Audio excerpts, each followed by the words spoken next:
täältä Tallis Designin työhuoneelta. Mulla on täällä tämmönen iso urakka edessä, näitä laukkujen hihnoja ompelen. Tuossa on tommonen aikamoinen läjä. Ja ne ompelen tässä ensiksi ja sitten lähden tekemään noin viimeiset isot laukut tonne messuille valmiiksi, mitä mulla nyt on täällä työn alla kuutamolla. Näitä tulee vihreällä farkulla sekä tätä tumman sinistä. Sitten oli lisää isoja kasvotpimeässä laukkuja. Ja näissä on tosiaan muutamassa kappaleessa tämä violettifarkku, mitä on värjätty. Ja sitten olikohan näitäkin joku vihreä.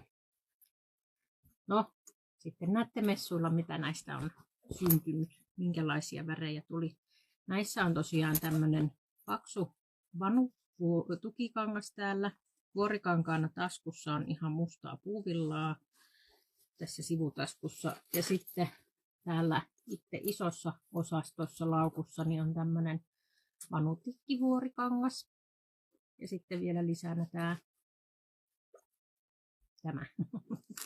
vanu tukikangas. Että on oikein jykeviä ja hyvin kestää käytössä. Tässä nyt on tälle päivään mulla aika paljon tekemistä, että mä pääsen nää sitten hinnoittelemaan vielä. Milautan vielä tosta noin, mitä on tulossa pienempää laukkua.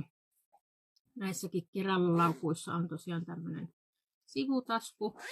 Näissä on vuorikankaana kiinni kierrätyspuvillaa sekä sitten päällä on tää kierrätysfarkku värjätty. Väri on oikein ihana, tämmönen magenta näissä taskuissa.